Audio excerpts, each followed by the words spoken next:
Good morning ma'am, good morning sir. बैठिए। Thank you sir. बैठिए। आराम से बिल्कुल कंफर्टेबल हो जाइए। जी सर। आपने इंजीनियरिंग किया है, मैकेनिकल इंजीनियरिंग, जी सर। और उसके बाद से क्या कर रहे हैं? सर मैं उसके बाद से सिविल सर्विसेज की प्रिपरेशन कर रहा हूँ। हम्म। तो मेरा वैकल्पिक विषय भूगोल है। और सर मैं लगातार 2019 से यूपी पीसीएस मेंस दे रहा हूँ और ये मेरा दूसरा इंटरव्यू है। अच्छा, तो आपने ज्योग्राफी लिया इस परीक्षा के लिए, पर आपने मैकेनिकल इंजीनियरिंग की है और आपका इंटरमीडिएट और हाई स्कूल में साइंस बैकग्राउंड रहा है। जी सर। तो आपको क्या लगता है कि साइंस और ज्योग्राफी, इन दोनों का क्या संबंध है? सर साइंस एक कार्यकरण सिद्धांत पर काम करता है। किसी भी जो घटना होती है उसका कोई ना कोई कारण होता है। और ज्योग्राफी भी लगभग इसी पर बेस्ड है, जो एक साइंटिफिक सब्जेक्ट है। इसमें भी हम जो अध्ययन करते हैं उसमें जो पहले घटना हो चुकी हैं उसके कारण से जो आगे घटना हुई है उनका अध्ययन किया जाता है। आप ये बता सकते हैं कि उत्तर प्रदेश की जो ज्योग्राफी है, भूगोल, जी सर। वो उसके विकास में या उसकी बेहतरी में बाधा है या एक तरह से उसके लिए बड़ा फायदा है? सर अभी तो दोनों तरह से देखा जा सकता है इसे, क्योंकि उत्तर प्रदेश एक मैदानी क्षेत्र है जहाँ पर उपजाऊ मृदा पाई जाती है जो कृषि के विकास के लिए सहायक होती है। इसके साथ सर दूसरी तरफ अगर देखा जाए तो लगातार बाढ़ की समस्या उत्तर प्रदेश में देखी जाती है। बुंदेलखंड क्षेत्र में सूखा की समस्या देखी जाती है। परंतु यदि इसका नियोजन किया जाए तो इसे हम लाभ की दृष्टि से देख सकते हैं। और एक कल्चरल ज्योग्राफी की भी बात की जाती है, सांस्कृतिक भूगोल की। जी सर। तो सांस्कृतिक भूगोल की दृष्टि से उत्तर प्रदेश को क्या एक पूरा यूनिट माना जा सकता है या वो अलग अलग है? सर सांस्कृतिक रूप से अलग अलग है। जैसे बुंदेलखंड की संस्कृति अलग है सर। पूर्वांचल और पश्चिमी उत्तर प्रदेश की सांस्कृतिक रूप से अलग है और इसलिए इसे सर अलग अलग भागों में बांट कर देखा जा सकता है। तो आप क्या ये बताना चाहेंगे या आपकी राय हम जानना चाहते हैं कि उत्तर प्रदेश के बारे में, क्योंकि एक बहुत बड़ा राज्य है, अक्सर ये कहा जाता है कि उसका विभाजन जरूरी है। जी सर। तो वो विभाजन किस आधार पर होना चाहिए? भौगोलिक आधार पर होना चाहिए, आर्थिक आधारों पर होना चाहिए, या सांस्कृतिक आधार पर और बोलियों के या भाषा के आधार पर होना चाहिए? सर किसी भी प्रदेश का विभाजन उसकी भौगोलिक स्थिति को ध्यान में रखते हुए किया जाना चाहिए। लेकिन दूसरे फैक्टर्स को हम नकार नहीं सकते। दूसरे फैक्टर्स को ध्यान में रखकर मेनली ये भौगोलिक स्थिति पर होना चाहिए, जिससे कि उस प्रदेश का विकास अच्छी तरह से सुनिश्चित किया जा सके। तो अभी तक भारत में जो राज्यों का विभाजन हुआ, जी सर।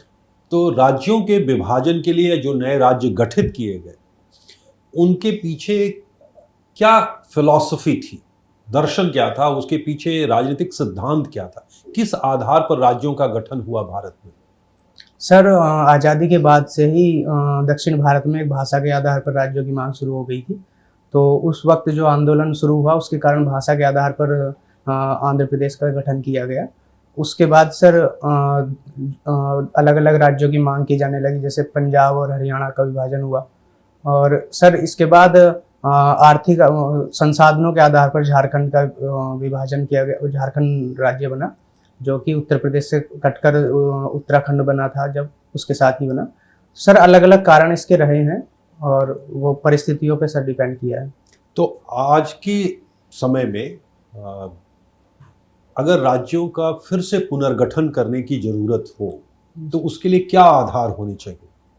सर सर्वप्रथम तो भौगोलिक आधार होने चाहिए, ताकि उस संसाधनों का बंटवारा ईमानदारी पूर्वक किया जा सके, ताकि उन राज्यों का विकास सुनिश्चित किया जा सके। सर इसके साथ साथ प्रशासनिक कारणों को भी आधार बनाया जाना चाहिए, क्योंकि जो बड़े राज्य हैं उनमें प्रशासनिक समस्याएं उत्पन्न होती हैं और छोटे राज्यों में प्रशासन आसानी से किया जा सकता है। और सर वहाँ की संस्कृति को देखकर ध्यान में रखा जा सकता है, पर मेनली सर इसे भौगोलिक और प्राकृतिक रूप से ही देखा जाना चाहिए। तो आपको क्या लगता है उत्तर प्रदेश का विभाजन करने की जरूरत है? आपकी क्या राय है? सर मांग तो काफ़ी समय से उठ रही है और मुझे लगता है कि अगर इसे छोटे राज्यों में विभाजित कर दिया जाता है तो इसका विकास अच्छे से किया जा सकता है, क्योंकि एक बहुत बड़ा राज्य है, जनसंख्या बहुत अधिक है और प्रशासनिक स्तर पर भी समस्या उत्पन्न होती है और आर्थिक विषमता बहुत अधिक है। तो अगर विभाजन करते हैं तो शायद हम इसका अच्छे से विकास कर पाएंगे। लेकिन कुछ लोगों का अगर ये काउंटर फैक्चुअल आपके सामने रखें कि ये देखा गया है कि उत्तर प्रदेश में जो कुछ इलाके पिछड़े हैं, अगर उनको अलग राज्य बना दिया गया तो वो आर्थिक रूप से सस्टेनेबल नहीं है। कैसे वो चलेंगे? उनके पास अपना टैक्स जनरेट करने के माध्यम नहीं है, और जो अमीर इलाके हैं या जो थोड़े विकसित इलाके हैं वो तो राज्य से बाहर चले जाएंगे। अगर मान लीजिए पश्चिमी उत्तर प्रदेश अलग हो गया तो पूर्वांचल, बुंदेलखंड, अवध, इनकी आर्थिक स्थिति क्या एक नए राज्य को सस्टेन करने के लिए पर्याप्त होगी? सर अभी तो आर्थिक स्थिति एक नए राज्य के लिए पर्याप्त नहीं होगी, परंतु इसमें ये किया जा सकता है कि जो सेंट्रल गवर्नमेंट है उन्हें विशेष आर्थिक पैकेज दे ताकि उनका विकास सुनिश्चित हो और धीरे धीरे यहाँ पर विकास के क्षेत्र विकसित, जैसे उद्योग है, बुंदेलखंड में यदि हम उद्योगों को प्रोत्साहित करते हैं या वहाँ पर एग्रीकल्चर, सस्टेनेबल एग्रीकल्चर को विकास करते हैं, पूर्वांचल में उद्योगों को लगाते हैं, तो हम शायद भविष्य में उनका बेहतर विकास कर पाएंगे।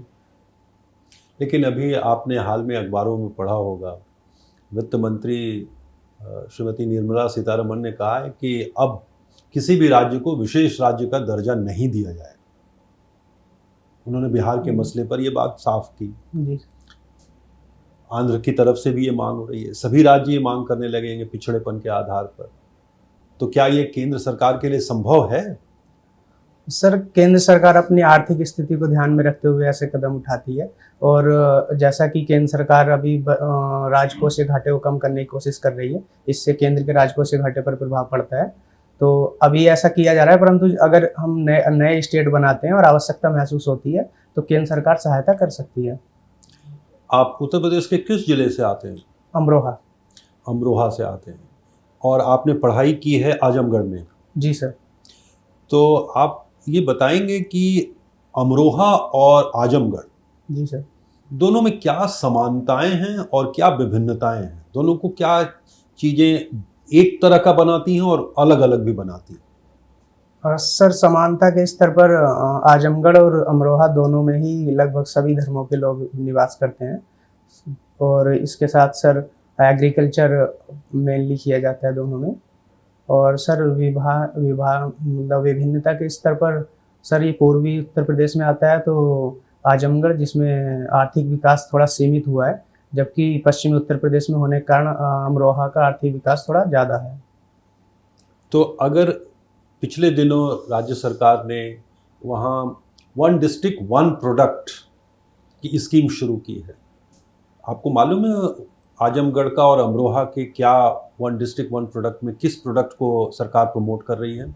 सर अमरोहा का ढोलक है और सर आजमगढ़ का मैं अभी याद नहीं कर पा रहा हूँ। तो आप ये बताएंगे कि खास करके जो पूर्वी उत्तर प्रदेश है, पूर्वी उत्तर प्रदेश की कुछ प्रमुख 5 आर्थिक और सामाजिक समस्याएं बताइए जिसके कारण उसका विकास रुका हुआ है। सर पूर्वी उत्तर प्रदेश में कृषि का पिछड़ापन है, जो कि एक भावनात्मक लगाव के कारण भी है। यहाँ के लोग कृषि पर भावनात्मक रूप से निर्भर हैं। और सर दूसरा कारण है वहाँ से प्रवासन हो रहा है, बाहर पूर्वी उत्तर प्रदेश के लोग दिल्ली या दूसरे राज्यों में जा रहे हैं। और सर सामाजिक समस्याओं में पितृसत्तात्मक समाज और शिक्षा और स्वास्थ्य की स्थिति कमज़ोर है और इसके साथ सर अवसंरचना विकास कम है। आप क्या मानते हैं जो लोग माइग्रेशन होता है वो किसी भी इलाके के लिए अच्छा है या बुरा है? मतलब भौगोलिक दृष्टि से भी, मतलब एक भूगोल के विद्यार्थी के नाते भी, और आर्थिक रूप से भी? सर प्रवासन के जो कारण हैं उसके अनुसार देखा जाए तो कुछ कारणों से, जैसे रोजगार के लिए प्रवासन होता है तो वो रेमिटेंस भेजते हैं तो उससे फ़ायदा हो सकता है।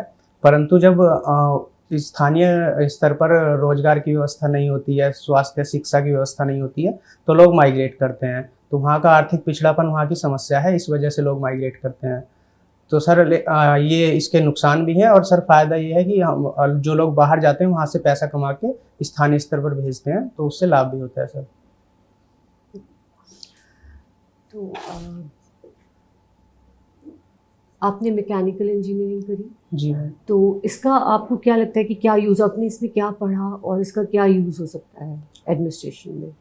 सर मैम एडमिनिस्ट्रेशन में मैकेनिकल इंजीनियरिंग के ऑपरेशनल मैनेजमेंट जैसी स्किल काम आ सकती हैं, जिसमें मैं रिसोर्स मैनेजमेंट को बढ़ावा दे सकता हूँ। इसके साथ मैम एग्रीकल्चर में इस्तेमाल किया जा सकता है, जो कंपनीज मशीनीकरण के लिए आएंगी उनमें मैं बेहतर निर्णय ले पाऊँगा। तो इसमें आपने किस तरह की चीज़ें पढ़ी? आर्टिफिशियल इंटेलिजेंस का यूज़ देखा कि पढ़ा मैम हुआ है? मैम जनरल लेवल पे पढ़ा हुआ है। ओके, तो आर्टिफिशियल इंटेलिजेंस अगर आता है गवर्नेंस में, उसमें क्या क्या प्रॉब्लम्स आ सकती हैं, क्या चैलेंजेस आ सकते हैं, और किस तरह से आप यूज़ करेंगे उसको? मैम आर्टिफिशियल इंटेलिजेंस का इस्तेमाल करके हम डेटा का प्रसंस्करण अच्छे से कर पाएंगे, और लक्षित समूहों तक हम जो योजनाएं हैं उनका क्रियान्वयन बेहतर कर पाएंगे। तो मैम इसमें समस्या आएगी, क्योंकि डिजिटल डिवाइड बहुत ज़्यादा है उत्तर प्रदेश में। अगर देखा जाए तो साक्षरता दर भी कम है, और मैम वित्तीय रूप से लोग साक्षर नहीं हैं। तो जिससे आर्टिफिशियल इंटेलिजेंस आएगी, डिजिटलीकरण को बढ़ावा मिलेगा, उसके नुकसान हो सकते हैं। और मैम इसका और नुकसान में बताइए, क्या क्या हो सकते हैं? मैम मशीन ही टेक ओवर कर लेगी, तो जी क्या मैम, क्या पॉसिबल? यदि मशीन आर्टिफिशियल इंटेलिजेंस का इस्तेमाल किया जाता है तो निर्णय क्षमता आर्टिफिशियल इंटेलिजेंस लेगी, तो उससे मैम समस्या आएगी, क्योंकि वो अपने जो डेटा उसमें फीड किया गया उसके अनुसार ही लेगी। हाँ। जबकि जो प्रशासक होता है वो अपने भावनाओं को ध्यान में रखते हुए, समाज को ध्यान में रखते हुए निर्णय लेता है। तो क्योंकि मानव को प्रतिस्थापित करने में हेल्पफुल नहीं हो सकती है। तो जो डेटा है वो एक चीज़ है, और ह्यूमन जो इंटरेक्शन है वो दूसरी चीज़ है। तो उन दोनों में, डेटा और ह्यूमन में कोई लिंक आपको समझ में आता है? ह्यूमन लाइफ को आप डेटा में कन्वर्ट कर सकते हैं? एथिकल है? मैम ह्यूमन लाइफ को डेटा में कन्वर्ट नहीं किया जाना चाहिए, एथिकल तो ये नहीं माना जाएगा। अच्छा, जियोपॉलिटिक्स आपने पढ़ा, तो ये कुछ कुछ चीज़ें अंदर अर्थ के अंदर हो रही हैं, भूमि के अंदर, अभी आप लेटेस्ट आपने पढ़ा होगा, तो उसके बारे में थोड़ा बताइए। जी मैम, क्या जो मूवमेंट है जो हम क्लॉक्स वाइज है, वो एंटी क्लॉकवाइज होने वाला है? मैम जो अर्थ का चुंबकीय क्षेत्र है वो बदल सक जाता है, लेकिन ये कई हजार वर्षों में एक बार होता है कि चेंज हो जाए। जो हम ज़्यादातर कार्य क्लॉकवाइज ही करते हैं सर। मैम इसका मुझे, अगर मैं सोच सकता हूँ मैम इसके बारे में, कि जो मैग्नेटिक फील्ड है शायद उससे रिलेशन हो सकता है, क्योंकि आउटर कोर घूमती है तो मैग्नेटिक फील्ड जनरेट होता है। जैसे हम चाय में चीनी ऐसे घुमाते हैं, तो हम क्लॉकवाइज क्यों घुमाते हैं? इट्स मैग्नेटिक की वजह से करते हैं या? मैम मुझे इस बारे में जानकारी नहीं है, परंतु मैग्नेटिक की वजह से हो सकता है, जो मैं अनुमान लगा पा रहा हूँ। ओके।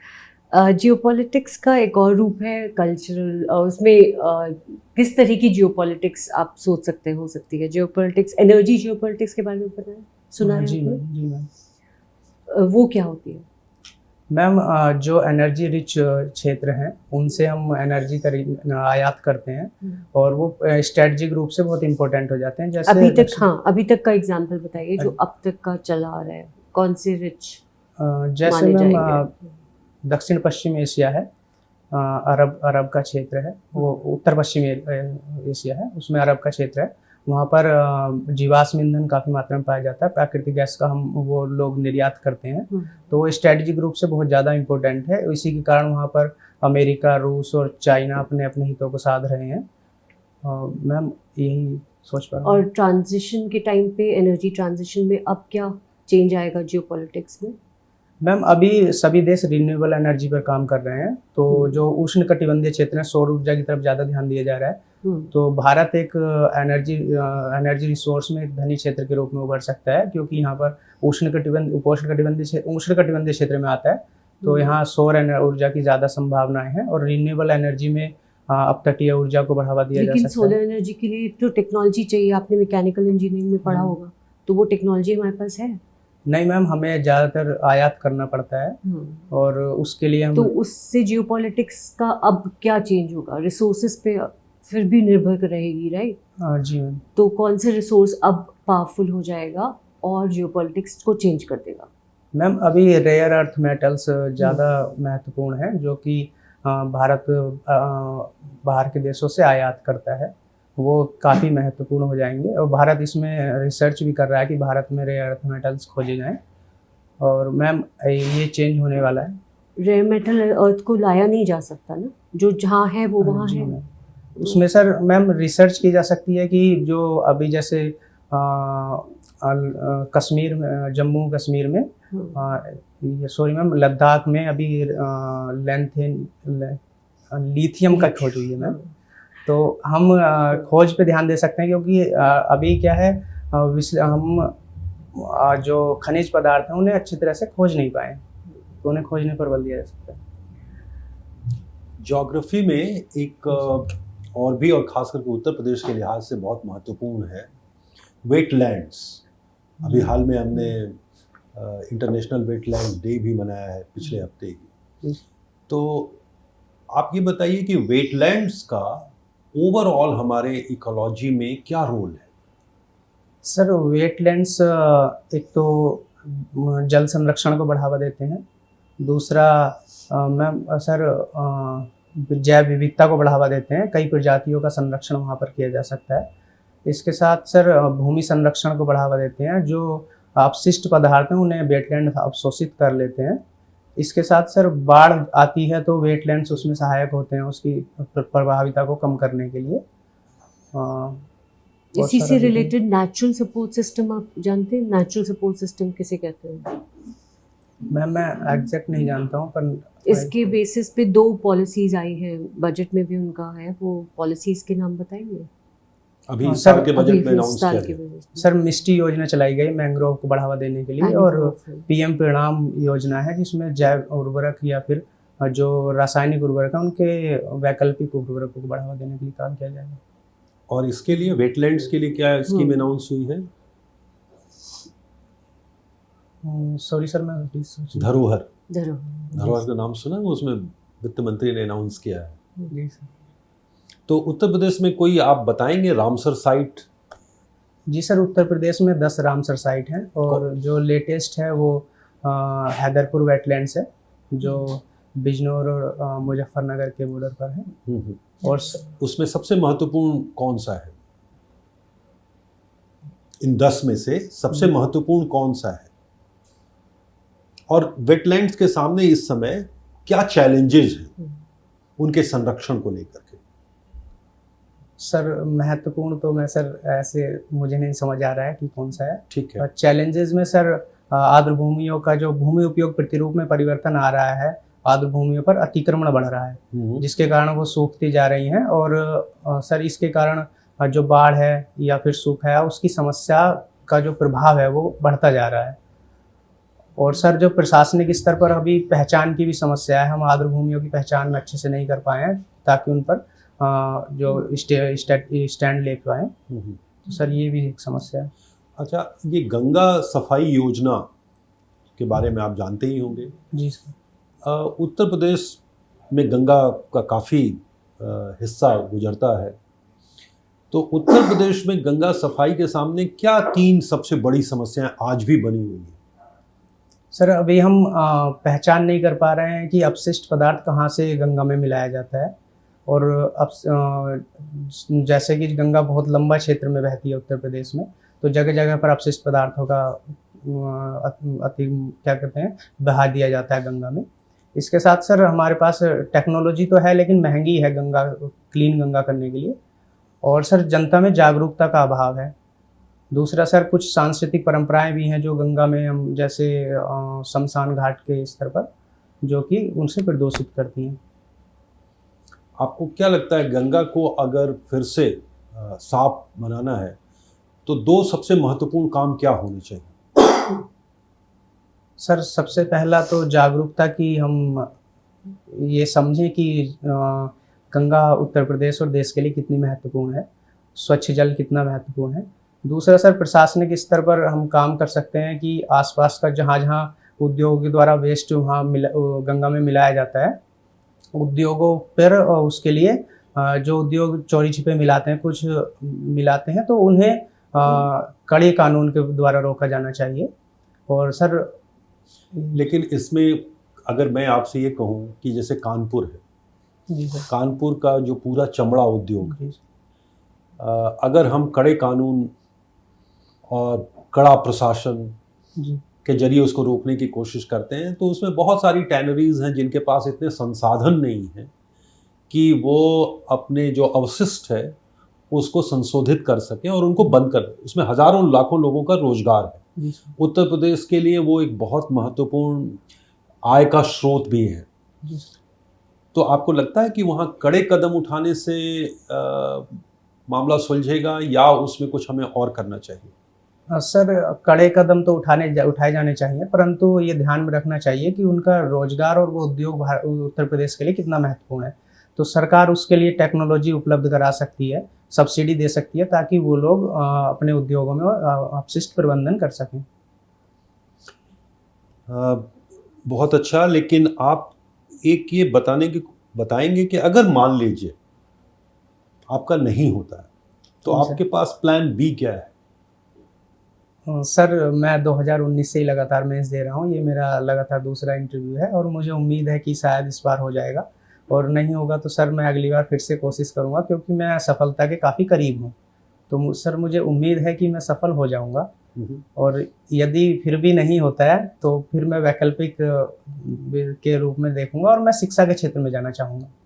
शिक्षा में क्या करना चाहते हैं? सर, शिक्षा में जो स्थानीय स्तर पर स्कूल हैं, जो प्राइमरी स्कूल हैं, उनमें मैं सुधार करना चाहूँगा, क्योंकि सर उनमें समस्याएं काफ़ी हैं।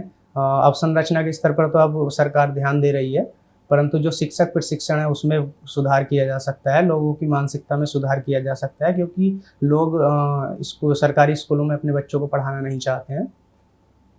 ये सबसे बड़ी समस्या है उत्तर प्रदेश की शिक्षा की, कि लोग पढ़ाना नहीं चाहते हैं या वहाँ पढ़ाई नहीं हो रही है इसलिए लोग नहीं जब भेजना चाहते? सर, एक मानसिकता बन गई है कि सरकारी स्कूलों में पढ़ाई अच्छी नहीं होती है, परंतु मुझे नहीं लगता कि ऐसा है, क्योंकि वहाँ क्वालिफाइड टीचर होते हैं जो प्रशिक्षण के माध्यम से वहाँ पर हम ये भेजे जाते हैं। कैसे माने? आपने कहाँ से पढ़ाई की है खुद? सर, मैंने सरकारी स्कूल से की है या? सर, मैं कुछ समय के लिए मैं सरकारी स्कूल में पढ़ा हूँ, उसके बाद मैं प्राइवेट स्कूल में पढ़ा हूँ। क्यों आपने प्राइवेट स्कूल में पढ़ाई की अगर अच्छी पढ़ाई वहाँ हो रही है? सर, जैसा कि समाज में मानसिकता है, वैसा ही मेरे परिवार में भी ये एक सोच थी कि प्राइवेट स्कूल में अच्छी पढ़ाई होती है, इसलिए उन्होंने मुझे प्राइवेट स्कूल में भेजा। तो आपका क्या अनुभव रहा? प्राइवेट स्कूल में आपकी पढ़ाई कैसी रही? सर, प्राइवेट स्कूल में चूँकि लोग जो परिवार है वो पैसे खर्च करता है, तो वो अपने बच्चों पर भी ध्यान देता है, और जो सरकारी स्कूल में पढ़ाई होती है उसमें चूँकि फ्री पढ़ाई होती है, तो परिवार भी इतना ध्यान नहीं देता है, और शिक्षक चूँकि उनकी रेस्पॉन्सिबिलिटी शिक्षक अपनी नहीं निभा पाते हैं, इसलिए उन्हें उन पर ध्यान नहीं दिया जाता है। जबकि प्राइवेट स्कूल में अगर आउटपुट नहीं देंगे तो प्राइवेट स्कूल चलेंगे नहीं, इसलिए वो थोड़ी ज़्यादा मेहनत करते हैं। लेकिन अगर मैं आपसे ये पूछूं कि अगर आपको शिक्षा मंत्री बना दिया जाए और ये अगर सबसे महत्वपूर्ण समस्या है, तो क्या आपको लगता है कि उत्तर प्रदेश के स्कूलों में फीस लगनी चाहिए ताकि लोग गंभीर हों? नहीं सर, मैं ऐसा नहीं चाहूँगा, क्योंकि जो सरकार कल्याणकारी कार्य करती है शिक्षा के क्षेत्र में, मुफ्त शिक्षा उपलब्ध करा रही है, वो बेसिकली सर गरीबों के लिए है। तो यदि हम फीस रख देंगे तो शायद जो गरीब बच्चे अब आज पढ़ने आते हैं वो भी नहीं आएंगे, क्योंकि उनके माता पिता की आय बहुत कम होती है। लेकिन अगर फीस नहीं है तो लोग गंभीर नहीं हैं, आप कह रहे हैं। सर, हम उसके लिए जागरूकता बढ़ाने की प्रयास कर सकते हैं, क्योंकि जागरूकता बढ़ाकर ही, जैसे रैलियां कर सकते हैं, जागरूकता रैली निकाल सकते हैं। इसके साथ सर एक उपाय हो सकता है, जैसे मान लीजिए अगर आप एसडीएम हैं किसी जगह के, जी आपके इलाके में बहुत सारे सरकारी स्कूल हैं, आप वहाँ क्या हस्तक्षेप करेंगे जिससे जागरूकता बढ़े? सर, मैं जो उस डिवीज़न में आईआईटी या फिर सिविल सर्विसेज में सेलेक्ट हुए हैं, मैं उन लोगों को रोल मॉडल के तौर पर उनसे आग्रह करूंगा कि वो स्कूलों में जाएं और लोगों को जागरूक करें। ताकि लोग जो बच्चे वहाँ स्कूलों पढ़ते में जागरूक करें या गाँव में और गाँव। कस्बों में? जी सर, गाँव कस्बों में बिल्कुल। लेकिन वो सारे अगर बच्चे आप ही की तरह से प्राइवेट स्कूल में पढ़ के आए होंगे तो फिर वो कैसे जागरूक, लोग कैसे विश्वास करेंगे? सर मैं उनसे अनुरोध करूंगा कि वो स्कूलों में जाएं और गांव में जाकर उन्हें समझाएं कि जो सरकारी स्कूल है उनकी हालत सुधर रही है। जैसा लेकिन अगर मैं आपसे यहाँ पूछूं कि इलाहाबाद हाई कोर्ट ने अपने एक फैसले में कहा, उत्तर प्रदेश में ही, कि जितने भी सरकारी अधिकारी हैं उनके बच्चे सरकारी स्कूलों में पढ़ने चाहिए, उनको वहाँ भेजा जाना चाहिए, तभी ये स्कूल ठीक होंगे। आप इस राय से कितनी सहमत हैं? सर लोकतंत्र में स्वतंत्रता का अधिकार है और मुझे नहीं लगता है बाउंडेशन लगाई जानी चाहिए कि सरकारी अधिकारी अपने बच्चों को स्कूल में पढ़ाएं। हर किसी को स्वतंत्रता होनी चाहिए कि वो अपने बच्चों को कहाँ पढ़ाना चाहता है। हमें बस लोगों की मानसिकता में बदलाव करना है कि सरकारी स्कूल इतने खराब नहीं है जितना कि वो सोचते हैं। पर मानसिकता में बदलाव तो जिसको कहते हैं ना, लीड फ्रॉम द फ्रंट, तो सरकारी अधिकारी ही अगर सामने आकर के ये नजीर पेश नहीं करेंगे तो स्कूलों की स्थिति केवल कैसे सुधर सकती है या जागरूकता लोगों में कैसे आ सकती है? सर अगर सरकारी अधिकारी अपने बच्चों को पढ़ाते हैं तो ये अच्छा होगा, क्योंकि इससे नज़ीर तो पेश होगी, लेकिन उन्हें बाउंडेशन नहीं किया जाना चाहिए कि आप पढ़ाइए। उनमें जागरूकता, सरकारी अधिकारियों को जागरूक किया जाना चाहिए कि वो अपने बच्चों को सरकारी स्कूलों में पढ़ाएं, ताकि बाकी लोग भी उन्हें देख देख कर ये कदम उठाएं। ठीक है, ठीक है, शुक्रिया, thank you. Thank you ma'am.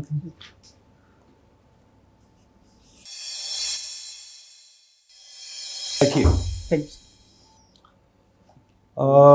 हमारे हिसाब से आपका परफॉर्मेंस अच्छा है, काफ़ी आप संतुलित हैं और आपने कुल मिलाकर के अच्छा किया। सवालों के उत्तर भी हैं आपके पास और हमें आप पॉजिटिव भी लगे। हमें आप में काफ़ी संभावना दिख रही है पोटेंशियल आप में, और मुझे उम्मीद है कि आपका होना चाहिए।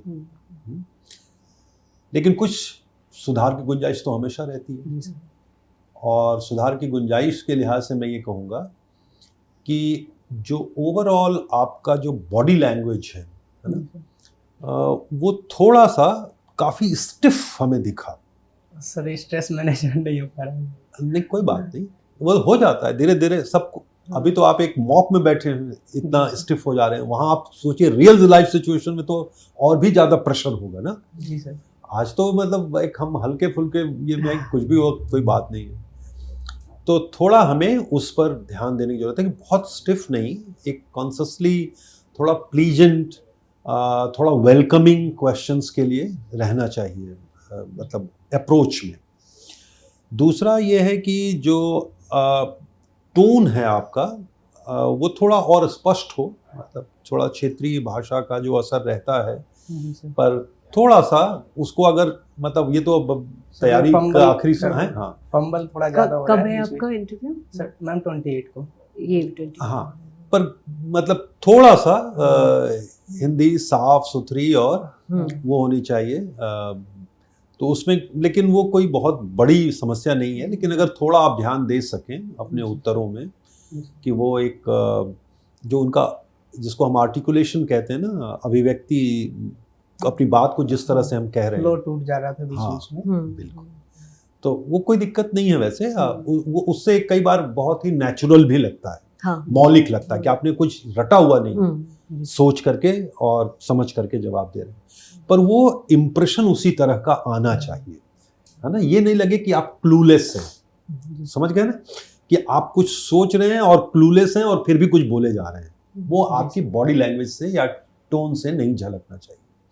और तीसरी चीज़ है कि एक जो इंटरव्यू में पर्सनालिटी टेस्ट में देखा जाता है, इमोशनल इंटेलिजेंस, पॉजिटिविटी, हमने कुछ ऐसे सवाल जानबूझ के किए जो शायद पर्सनल भी थे और कई बार आदमी को डिसबैलेंस कर देते हैं, कि जैसे नहीं हुआ तो आपने पॉजिटिवली अच्छा जवाब दिया, है ना, लेकिन उसमें थोड़ा और बेहतर ये कर सकते हैं कि हाँ, मैं हर मतलब मेहनत कर रहा हूँ, बेहतर करने की कोशिश कर रहा हूँ, मुझे विश्वास है कि मैं कामयाब रहूँगा, लेकिन अगर नहीं भी रहा तो ज़िंदगी में और भी बहुत सारी जगह हैं जहाँ मैं इस जो हमने पढ़ाई की है, जो सीखा है, उसका इस्तेमाल कर सकता हूँ।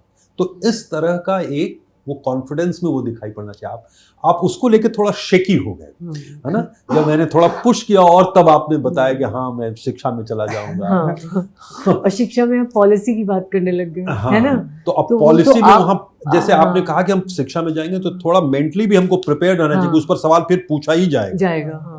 तो हम शिक्षा को लेके हमारी समझ क्या है, हम क्या करने जा रहे हैं, हाँ। है ना? वहाँ थोड़ा आप काफ़ी मेरे हिसाब से थोड़ा लड़खड़ाते हुए दिखाई पड़े। तो उसको हमें मैनेज करना है। इस तरह के सवाल पूछे ही जाते हैं ताकि आपका इमोशनली जो थोड़ा वीक पॉइंट है वहाँ आप किस तरह से अपने को मैनेज करते हैं वो देखा जाए। तो ये सब कुछ पॉइंट्स हैं जहाँ मैं समझता हूँ कि थोड़ा आपको ध्यान देने की ज़रूरत है। जैसे आपने शिक्षा बोली, तो शिक्षा में आपने जो आपके दिमाग में चीज़ें एज ए एडमिनिस्ट्रेटर आ रही थी वही आप अपने लेवल पे इम्प्लीमेंट करने का बोल सकते थे, है ना? जितने कितने सारे आपने बताया कि उनको जागरूक किया जाता है, ये कर सकते हैं, उनको अवेयर करा सकते हैं, तो वो आप खुद एक रोल मॉडल बन सकते हैं। जी जैसे हमने पूछा ना एसडीएम अगर आपको बना है आप, तो अपने इलाके में क्या करेंगे? क्या करेंगे? जागरूकता आप आईआईटी और उनको ले आएंगे, मान लीजिए उस इलाके में नहीं है और वो प्राइवेट स्कूल से पढ़े हैं, तो इस सब सवालों पर थोड़ा इनके उत्तर इस तरह के, जैसे हम जिस भी एरिया में इंटरव्यू को ले जाते हैं वहां से फिर सवाल आएंगे, तो हमें एक तरह से जिसको कहते हैं ना तैयार रहना चाहिए मेंटली कि हम यहाँ ले आए हैं तो हमारे यहाँ से सवाल निकलने हैं। या एक बात है कि आप में स्पष्टता है, आपकी समझदारी ये है कि जो बात आप कहते हैं उस पर बिल्कुल साफ साफ है। हाँ, उत्तर प्रदेश का विभाजन होना चाहिए तो होना चाहिए, लेकिन बहुत सारे लोग शायद सहमत ना हो। सर हाँ, इसी पे मैं पूछना चाहता हूँ, जो स्टैंड मैंने लिए हैं तो उनमें कोई समस्या तो नहीं है सर? समस्या तो नहीं है, लेकिन हम एक इंटरव्यू में क्या देखते हैं, देखते ये हैं कि आप में बैलेंस है कि नहीं। आप एक ही तरह से एक ही लाइन पर तो नहीं सोच रहे हैं, मतलब नहीं विभाजन होना ही चाहिए ये नहीं। आप ये भी बताइए कि विभाजन और इसका फैसला जो हम बीच का रास्ता कहते हैं, बीच का रास्ता ये है कि ये फैसला तो हमें लगता है कि एक नए राज्य पुनर्गठन आयोग के हवाले होना चाहिए। उसे तय करना चाहिए कि किन आधारों पर ये आधार हो सकते हैं, लेकिन ये नए राज्य पुनर्गठन आयोग के जिम्मे होना चाहिए और नया राज्य पुनर्गठन आयोग ही इसके बारे में बेहतर फैसला कर सकता है। नए राज्य, छोटे राज्य बनाने के अपने फायदे हैं और अपने नुकसान भी हैं। ये दोनों बातें हमें कहनी चाहिए। जैसे आपने वो बताया, जो एडमिनिस्ट्रेटर के लोग हैं वो अपने बच्चों को कहाँ पढ़ाना चाहिए, उसमें आप थोड़े इमोशनल हो गए थे। वो इलाहाबाद हाई कोर्ट ने कहा हुआ है।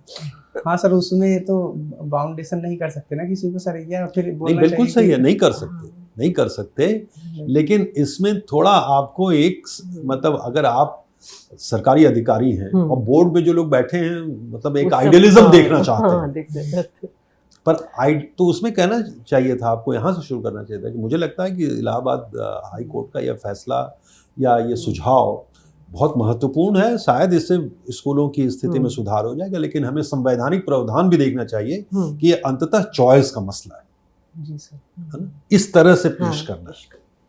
प्रेजेंटेशन में थोड़ी समस्या आ रही है। हाँ, कोई बात नहीं, ठीक है। ओवरऑल आपका अच्छा परफॉर्मेंस है, इसको आप कॉन्फिडेंस बनाए रहिए, जहाँ सुधार करना है उसको करिए। ठीक है, शुभकामनाएं आपको। Thank you sir, thank you.